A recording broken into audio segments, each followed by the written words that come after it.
Saya akan bicara soal integritas siang hari ini. 3 hal yang membuat kita uji dalam integritas, yaitu kata, harta, dan karya. Tapi sebelumnya mari kita lihat apa sih arti berintegritas. Arti berintegritas adalah bisa dipercaya. Orang yang berintegritas itu jujur, bisa dipegang perkataannya, apa yang di hati dan di mulut sama, perkataan dan tindakan sama, kelihatan dan tidak kelihatan orang sama. Kita tahu bahwa Yesus itu paling benci sama orang-orang munafik ya. Kalau kita baca di Perjanjian Baru, berulang kali Yesus itu marah sama orang Farisi karena mereka itu cuma baik di depan orang aja. Orang-orang yang nggak bisa dipegang omongannya, tidak bisa dipercaya. 3 hal yang membuat kita bisa dipercaya. Yang pertama kata, yang kedua harta, yang ketiga karya. Suatu hari, anak asuh saya di asrama Jakarta, Mison, bilang gini, "Mama, saya pengen jadi pengusaha di Papua. Supaya satu kali saya bisa punya uang untuk masuk ke dunia politik, punya jabatan di Papua. Dan saya bisa bangun Papua." Jadi dia meletakkan uang nomor 1, kedua tahta, ketiga karya. Lalu saya ngomong gini,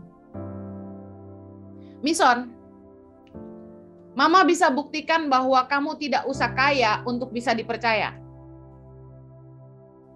Kalau kita ingin dipercaya, sebenarnya fokus kita bukanlah harta dan bukanlah tahta.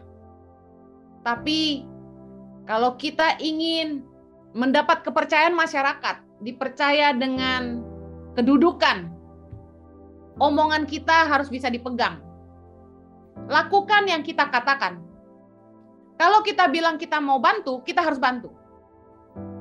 Kalau kita berdampak bagi masyarakat, mereka lihat kita kerja sungguh-sungguh. Mereka lihat kita betul-betul mengerjakan yang terbaik untuk kesejahteraan masyarakat. Saya percaya ketika ada pemilihan kepala desa atau caleg di desa itu, yang mereka akan pilih adalah orang yang bisa mereka percaya. Kalau kita bisa menyatakannya lewat karya-karya kita dan kita dipercaya sama orang, pengusaha-pengusaha di daerah itu pun pasti akan dukung kita. Karena orang yang punya uang itu sudah bosan ditipu orang. Mereka mau titipkan uang mereka kepada orang yang bisa mengelolanya. Dari dampak karya nyata, kita dipercaya kita diberikan harta. Lalu kita mendapatkan tahta. Orang akan percayakan kedudukan sama kita. Dipercaya orang itu sangat berharga. Jadi dalam 3 hal ini, kata-kata, harta, dan karya, dan tahta tentunya, kita akan diuji. Saya mau bahas 3 hal ini aja. Yang pertama, perkataan kita yang menentukan apakah kita bisa dipercaya. Kalian satu hari nanti mau nikah. Bisa dipercaya sama pasanganmu atau enggak, itu tergantung dari omonganmu sama kelakuanmu sama enggak. Percuma kalau bilang, kamu adalah wanita yang paling cantik buat aku. Tapi kamu selingkuhin dia. WA-WA-an sama perempuan lain. Perkataan sama tindakan beda, kamu nggak akan dipercaya. Lalu kamu mau nikahin anak orang. Kamu bilang sama calon mertuamu, aku akan menikahi anak bapak, aku akan membahagiakan dia. Calon mertuamu akan lihat, kamu udah kerja belum? Kamu kerja apa? Kamu rajin nggak? Karena omongan sama tindakan harus sejalan. Katakan sama-sama, perkataan dan tindakan harus sejalan. Perkataan kita yang menentukan apakah kita bisa dipercaya. Kalau orang mau dipercaya, dia harus bisa menjaga perkataannya dan harus bisa dipegang janjinya. Orang yang bisa dipercaya itu adalah orang yang tidak bocor mulut. tidak dolak-dalik, tidak sembarangan bicara, tidak sesumbar janji, tapi orang yang betul-betul omongannya tuh bisa dipercaya. Nah, banyak orang pengen dipercaya, tetapi nggak bisa pegang janjinya. Bocor mulut. Baca ayat firman Tuhan sama-sama. Amsal 25 ayat yang ke-9. Belalah perkaramu terhadap sesamamu itu, tetapi jangan buka rahasia orang lain. Keren banget firman Tuhan ini, bilang gini, kalau kita lagi bertengkar sama orang, kadang-kadang tuh ketika kita sangat-sangat terjepit, kita buka rahasia orang lain. Karena kita pengen menyelamatkan diri kita sendiri, kita buka rahasia orang lain. Satu kali ada orang lapor saya tentang suatu hal, lalu dia bilang gini, jangan kasih tahu ya, kalau saya yang ngomong. Nah, ketika saya coba luruskan masalah dan orang itu bilang, kamu dengar dari mana? Saya pegang janji saya tidak kasih tahu siapa yang kasih tahu saya. Saya bilang, saya tidak bisa kasih tahu kamu. Dia bilang gini, kalau emang orang itu orang yang baik, dia omong di depan saya. Saya bilang, kamu nggak perlu ngomong gitu.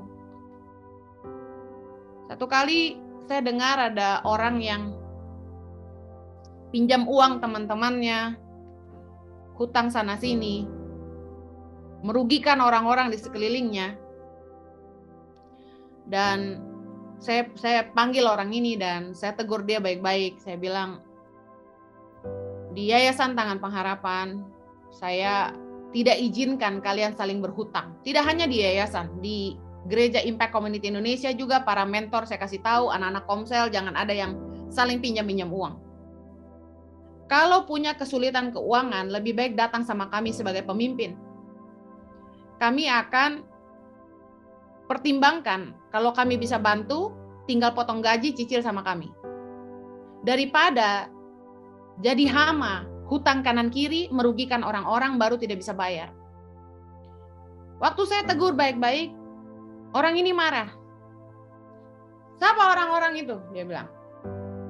Kalau mereka teman yang baik, mereka tidak lapor-lapor pemimpin. Wah, udah salah galak lagi. Tapi saya tetap tidak katakan siapa yang kasih tahu saya. Karena bagi saya begini, menjaga perkataan kita, untuk bisa pegang janji kita, itu sangat penting. Biarpun untuk hal sekecil itu. Seandainya saya sebut nama, wah nanti mereka berantem. Apa untungnya buat saya? Tapi kadang-kadang orang demi menyelamatkan diri sendiri, mereka buka rahasia orang lain. Kalau kita mau dipercaya, jangan bocor mulut. Amsal 20:19, baca sama-sama. Siapa mengumpat, membuka rahasia. Sebab itu, janganlah kau bergaul dengan orang yang bocor mulut. Aduh, jujur dalam hidup saya ini, kayaknya saya nggak ketemu orang yang nggak bocor mulut. Pegel. Makanya setengah mati cari orang yang bisa saya percaya. Kayaknya nggak ada deh yang benar-benar bisa pegang omongan tuh nggak ada. Susah sekali. Jadi kalau kalian bisa dipercaya, kalian orang yang berharga. Orang kalau mau bisa dipercaya, itu ngomongnya nggak boleh dolak-dalik. Dolak-dalik tuh gini. Sebentar ngomong A, sebentar ngomong B. Kesana bilang tidak, kesana bilang ya. Ngomongnya beda-beda. Di depan orang bilang, oh kamu baik. Di belakang orang bilang kamu tidak baik. Itu lidah dolak-dalik. Ngomong pelintat-pelintut. Ya nanti saya kasih, nanti sebentar bilang saya tidak kasih. Ngomongnya beda-beda. Orang kalau mau dipercaya nggak boleh jadi ular kepala dua. Ngerti ular kepala dua? Kalau di sini baik-baikin sini, jelek-jelekin sana. Kalau di sana baik-baikin sana, jelek-jelekin sini. Ular kepala dua.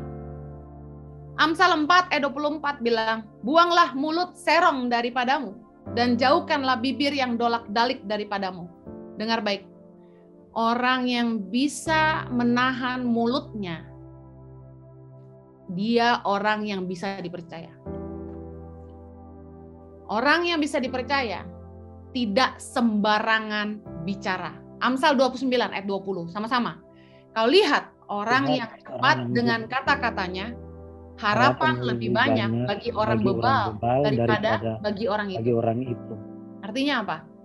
Ada orang-orang tuh yang kalau ngomong nggak dipikir, ngomong sembarang saja. Kalau orang yang terlalu cepat dengan kata-katanya, ini sudah dikerjakan, sudah, padahal belum. Ini sudah sampai mana? Aman. Aman apanya? Orang yang cepat dengan kata-katanya, harapan lebih banyak bagi orang bebal daripada orang itu. Bayangkan. Orang bebal itu artinya ini. Orang yang gak bisa dikasih tahu. Itu dia. Parah gak? Amsal 15 ayat 2. Lidah orang bijak mengeluarkan pengetahuan, tetapi mulut orang bebal mencurahkan kebodohan. Kalau kita mau bisa dipercaya, jaga mulut kita. Jangan suka omong sembarangan, jangan suka jelek-jelekin orang, jangan suka omong kosong. Katakan kanan kirimu, jangan omong kosong. Kalau orang mau dipercaya, dia harus bisa dipegang janjinya. Karena itu, jangan gombal, jangan sesumbar janji sana-sini. Jangan sembarangan berjanji. Karena orang yang bisa dipercaya harus bisa dipegang perkataannya. Laki-laki kalau nggak bisa dipegang perkataannya, tidak ada lagi harapan bagi dia. Karena kehormatan bagi seorang laki-laki adalah perkataannya bisa dipegang. Mazmur 15 ayat 4. Yang berpegang pada sumpah walaupun rugi. Ini orang yang keren sekali. Meskipun dia rugi gara-gara dia pegang janji, dia tetap tepati. Wah, ini keren. Itu orang yang berintegritas. Luar biasa. Yang kedua, cara kita mengelola harta yang menentukan apakah kita bisa dipercaya. Tadi kita kalau mau dipercaya harus bisa dipegang omongannya, perkataannya. Nah, yang kedua ini kalau kita mau dipercaya, kita harus bisa menunjukkan kita mampu mengelola harta. Kalau Anda mau dipercaya, Anda harus bisa menjaga kepercayaan atas harta orang lain dan harus mampu membuktikan Anda mampu mengelola harta di tangan Anda sendiri. Lukas 16 ayat 12, baca sama-sama. Dan jikalau kamu tidak setia dalam harta orang lain, siapakah yang akan menyerahkan hartamu sendiri kepadamu? Kita semua ingin dipercaya dengan harta yang melimpah, katakan amin. Amin. Tapi firman Tuhan mengajarkan, bahkan Yesus sendiri yang mengajarkan, kalau kita ingin dipercayakan harta milik kita sendiri, kita harus bisa dipercaya dengan harta orang lain. Hari ini Anda bekerja di Yayasan Tangan Pengharapan. Anda melayani di Yayasan Tangan Pengharapan. Anda sedang dipercayakan harta Tuhan. Amen. Karena pelayanan ini punya Tuhan, semua yang kita kelola ini punya Tuhan. Ya. Bisakah Anda dipercaya dengan harta yang dari Tuhan? Kalau Anda bisa dipercaya harta orang lain yang harusnya Tuhan kasih buat anak-anak pedalaman, Tuhan akan mempercayakan harta milikmu sendiri. Katakan amin. Amin. Sekarang, kalau Anda tidak bisa dipercaya dengan uang kecil, dititipin uang untuk beli cabai, Anda tidak bisa dipercaya. Anda bilang gini, cabai harus beli 12 kilo, beli 10 kilo aja. Baru 2 kilonya bagaimana? Mbak, saya ambil 10 kilo saja, 2 kilo cair saja. Cair bagaimana? Orang ini tidak bisa makan pedis-pedis toh. Jadi lebih baik 10 kilo saja. Ibu itu terlalu banyak kirim duit di situ, jadi tolong kasih cair saja yang 2 kilonya. Untuk orang beli air minum toh. Karena 10 kilo makan cabai sudah terlalu pedis, kita butuh air minum. Ya, kita jajan-jajan es sedikit saja, toh. Oh, gitu. Saya tahu di lapangan juga banyak sekali orang yang bikin nota itu dia kasih palsu. Harga pulpen 20.000 satu pak. Dia tulis 50.000. Saya bukan tidak berintegritas, Ibu Heni. 20.000 itu harga satu pak pulpen, betul. Tapi Ibu Heni tahu, untuk saya pergi ke toko itu saya harus kepanasan, belum makan, turun dari motor, harus parkir, harus ini, harus semua. Jadi ya 50.000 sudah. Toh, ongkos saya angkut itu kantong plastik di tangan. Saya mau bilang, Tuhan itu nguji kita. Bukan dari uang besar, tapi dari uang kecil. Izinkan saya cerita. Sebelum Tangan Pengharapan sebesar ini, uang yang saya kelola pertama kali, selain uang punya sendiri, uang pertama yang ditabur orang lain ke dalam hidup kami untuk pelayanan orang miskin, senilai 5 juta rupiah. Pertama kali orang bantu saya untuk tolong orang miskin, anak-anak jalanan waktu itu. Dan orang-orang miskin di gereja. Kami kasih sembako 30 kakak. Kasih makan anak-anak jalanan. Pertama kali orang tabur 5 juta. Saya bawa ke supermarket. Karena saya tidak paham Bandung waktu itu. Saya belanja sembako di supermarket Jogja namanya. Saya beli itu beras, minyak, kecap, susu kaleng, kopi teh, gula, mie. Saya masuk jadi kantong-kantong gitu. Saya belanjakan sampai habis 5 juta tuh bahkan lewat. Saya tidak mau sisahkan 10 sen pun, 1 sen pun tidak mau. Saya habiskan semua. Saya bagi di masyarakat. Bertahun-tahun. Lalu orang mulai percayakan 10 juta. Saya belanja lagi. Bahkan saya nombok. Karena saya beli lebih banyak dari apa yang dikasih orang. Saya pakai uang sendiri lagi. Orang titip 10 juta, saya belanjakan 13 juta. Saya tambah dari uang sendiri. Saya mau kasih tahu, kepercayaan dari Tuhan itu dimulai dari hal-hal kecil.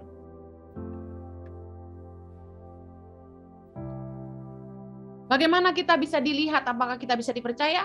Yang pertama, bagaimana kita mengelola harta orang lain? Mulai dari hal-hal kecil. Yang kedua, bagaimana kita mengelola harta di tangan kita? Kita tidak akan dipercayakan harta kalau orang lihat hidup kita tidak bijaksana. Contoh, ada orang yang gajinya mungkin 5 juta, tapi hutangnya 100 juta. Menurut Anda, kalau saya mau cari orang yang bisa dipercaya, saya pakai nggak orang ini? Gajinya 5 juta, dia punya hutang 100 juta. Saya pakai nggak orang ini? Tidak. Kenapa? Gajinya 5 juta, belanjanya tiap bulan 10 juta. Dia foya-foya. Bentar-bentar liburan ke sana, liburan ke sini. Makan di sana, makan di sini. Ganti HP baru terus. Beli baju baru terus. Beli sepatu baru terus. Pesan makan enak terus. Maunya jajan terus. Kita tidak akan mempercayakan harta kepada orang yang suka foya-foya. Orang akan hati-hati sekali mempercayakan harta mereka kepada kita kalau mereka lihat kita aja nggak bijaksana dengan harta kita sendiri. Dikasih berapapun habis, mending nggak usah dikasih. Mending dikasih dikit aja, jangan ditambah. Kenapa? Dikasih berapapun habis. Uang kembalian nggak pernah lapor, kantongin terus. Kalau lebih nggak lapor, kalau kurang lapor terus. Tidak akan dipercaya mengelola harta keluarga kalau kita kerjanya ngabis-ngabisin harta.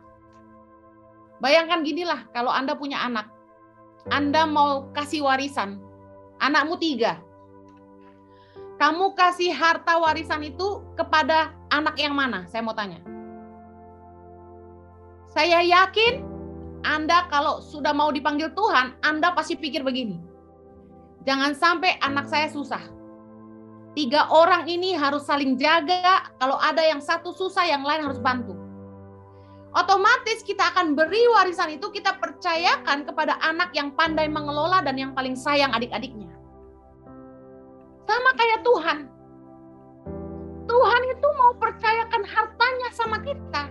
Dia akan pilih sama orang yang bisa bijaksana mengelola dan orang yang punya kasih untuk sesama. Karena kalau Tuhan titip hartanya di orang yang tidak bijaksana mengelola, bisa habis. Tuhan kasih sama orang yang tidak mengasihi sesama. Titipan Tuhan tidak kemana-mana. Kalau kita mau dipercaya, kita harus bisa dipercaya atas harta orang lain dan mampu mengelola harta di tangan kita. Ayo katakan sama-sama. Kalau saya mau dipercaya, saya harus bisa menjaga kepercayaan atas harta orang lain dan mampu mengelola harta di tangan saya. 3, 2, 1. Kalau orang kita mau dipercaya berpercaya, dia harus bisa menjaga kepercayaan atas harta orang lain dan mampu mengelola harta di tangannya. Di tangan saya. Di Amin. tangan Amin. Lihat kisah perumpamaan yang diangkat oleh Yesus dalam Lukas 19 ayat 16. Kita baca sama-sama. Orang yang pertama datang dan berkata, Tuan, mina Tuan, mina itu uang ya. Yang satu itu telah menghasilkan 10 mina. Katanya kepada orang itu, baik sekali perbuatanmu itu, hai hamba yang baik. Engkau telah setia dalam perkara kecil, terimalah kekuasaan atas 10 kota. Datanglah yang kedua dan berkata, Tuan, mina Tuan telah menghasilkan 5 mina. Katanya kepada orang itu, dan engkau kuasailah 5 kota. Ayat 24, lalu katanya kepada orang-orang yang berdiri di situ, ambillah mina yang satu itu daripadanya dan berikanlah kepada orang yang mempunyai 10 mina itu.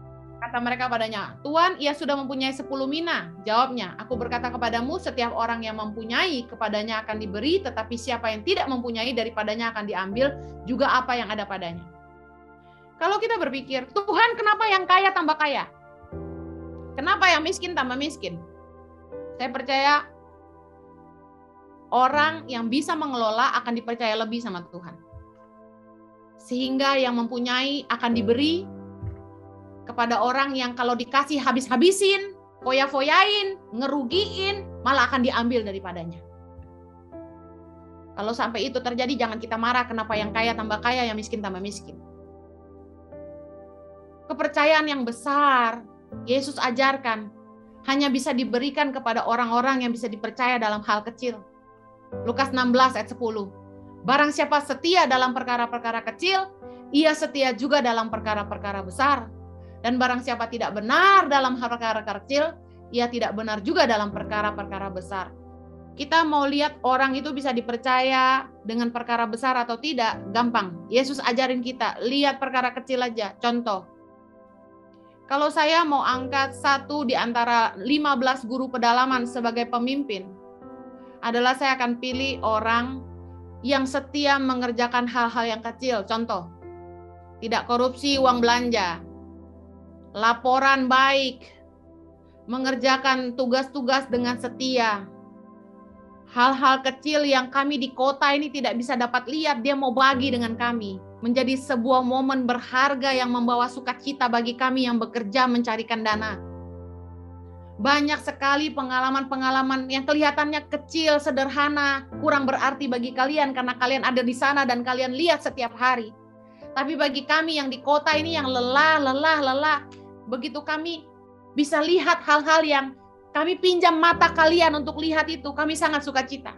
Makanya seringkali di grup education tuh kalau saya lihat foto-foto yang, wih kok bisa cerita begini, aduh kok ada begini, saya senang banget gitu. Dengar baik, kalian menikmatinya di sana, kami nggak bisa lihat apa-apa. Makanya orang-orang yang setia dalam hal kecil, cuma momen-momen kecil dia foto, dia bagi. Gini loh, hal yang kecil aja kalian bagi, apalagi hal yang besar. Saya mau cerita dulu waktu saya kunjungan ke TTU. Saya ketemu dengan Kak Lestari dan Krista waktu itu. Mereka jadi guru pedalaman di sana. Saya sangat tersentuh dengan bagaimana mereka bekerja sungguh-sungguh. Bagaimana mereka tinggal dengan keadaan yang sangat sederhana, tapi mereka tetap setia dan mereka tidak mengeluh. Padahal saya sendiri yang melihat keadaannya, saya menangis. Saya hanya lihat gini, orang yang setia dalam hal kecil adalah orang-orang yang bisa dipercaya dalam hal-hal besar. Kenapa Krista waktu itu saya tarik ke Jakarta? Waktu dia kirim laporan, kan saya ada di grup. Saya lihat fotonya kok bagus ya. Ceritanya kok bagus ya. Dia juga upload di IG-nya, saya lihat, saya perhatikan. Nah, orang-orang yang dia pikir, ini Ibu Heni mana lihat sih kita kerja kayak begini. Justru saya sangat memperhatikan hal-hal kecil. Kalau saya mau angkat seseorang jadi manajer, saya nggak cari orang yang lulusan S1 manajemen. Saya nggak peduli dia lulusan S1, S apa, S teler, S kulkas, S apa, saya nggak peduli. Tapi yang saya perhatikan gini, kalau saya mau angkat seseorang jadi manajer, saya akan lihat bagaimana dia mampu mengurus dirinya sendiri, rapi, terstruktur, kerjanya jelas, bisa memimpin dirinya sendiri, dia mampu mengurus orang lain, punya perhatian sama orang lain, bisa memberi instruksi dengan baik, instruksi dengan jelas, berkomunikasi dengan baik. Nah, ini yang jadi manajer buat saya. Bukan orang yang cuma kelihatan pintar jilat di depan aja. Yang terakhir, yang membuat kita bisa dipercaya adalah karya. Kalau orang mau dipercaya, ia harus bisa membuktikan kemampuannya lewat karya-karya nyata. Jangan omong kosong, bahasa orang Papua. Kok tara kosong, kata Pak Franky. Jadi orang tuh jangan kosong. Betul.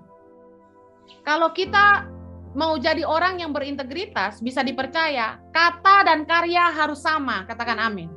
Amin. Jangan omdo. Ngerti omdo? Omong doang loh, gitu.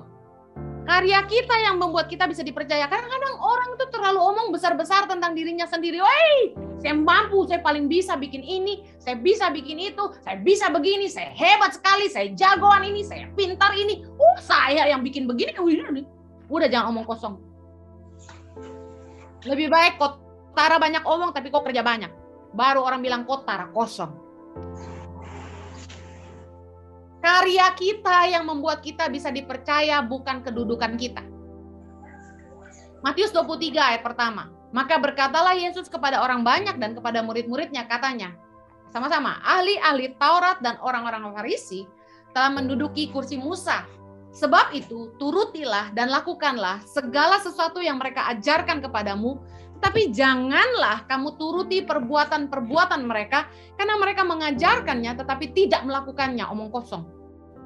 Mereka mengikat beban-beban berat, lalu meletakkannya di atas bahu orang, tapi mereka sendiri tidak mau menyentuhnya.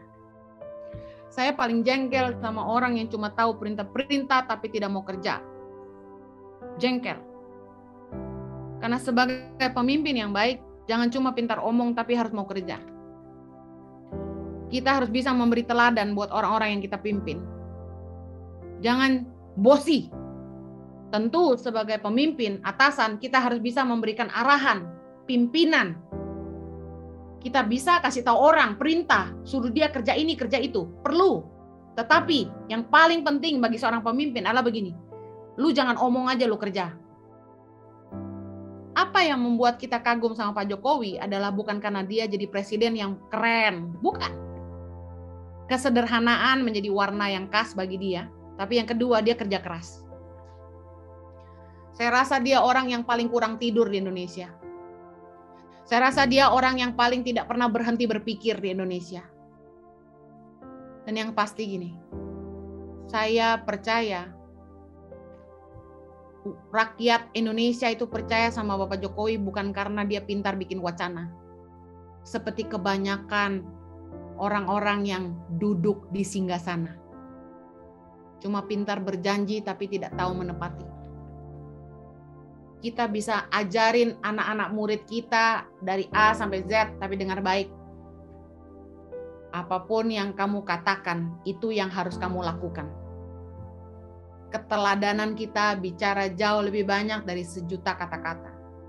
Saya tidak peduli kalian orang hebat, saya tidak peduli kalian orang pintar, saya tidak peduli kalian punya jabatan, kalian anak raja.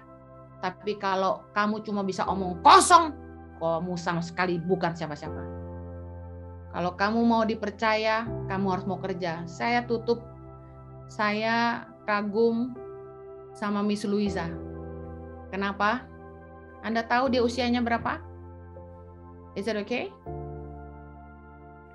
Dia umur 65. Orang paling tua di tim YTP yang saya bisa bilang staff. Tetapi dia tidak kenal lelah.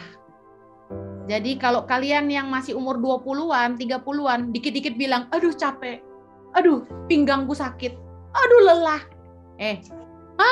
Miss Luisa kan tinggal di kota. Omong kosong lu.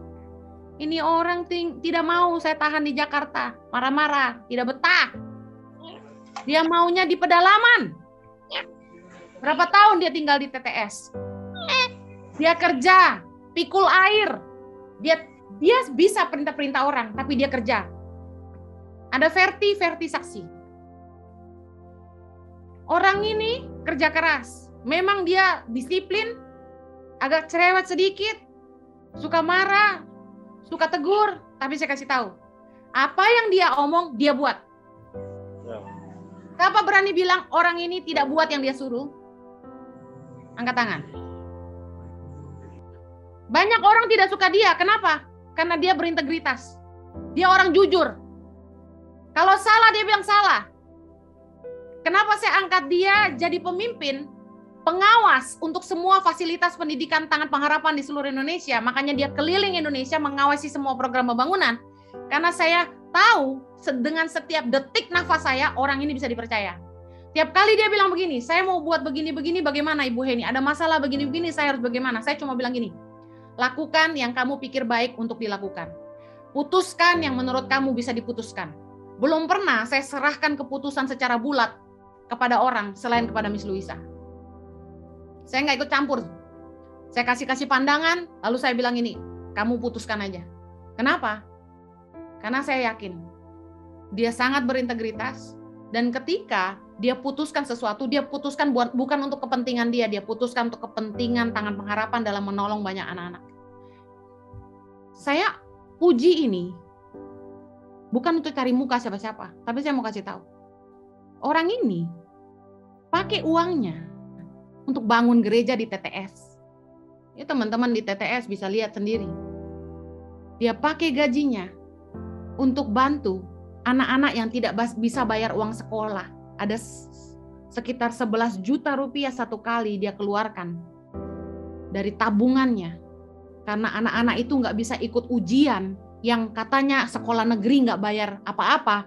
Omong kosong, Miss Luisa lunasi berapa puluh anak supaya bisa ujian. Dia bangun itu gereja di Teluk, dia bangun gereja-gereja di TTS itu ada 2. Dia bantu sana sini, ada orang gak bisa bangun rumah, dia bangunkan rumahnya dari uang sendiri. Tidak minta sama saya, tapi minta maaf. Ada orang-orang di Tangan Pengharapan yang pelitnya minta ampun, tidak mau nabur sama sekali. Kalau kita masih muda, kita udah mengeluh, kita harus malu. Karena orang itu nggak tahu lelahnya. Dia mau kerja sampai Tuhan panggil dia. Bagaimana dengan Anda? Jadilah berintegritas.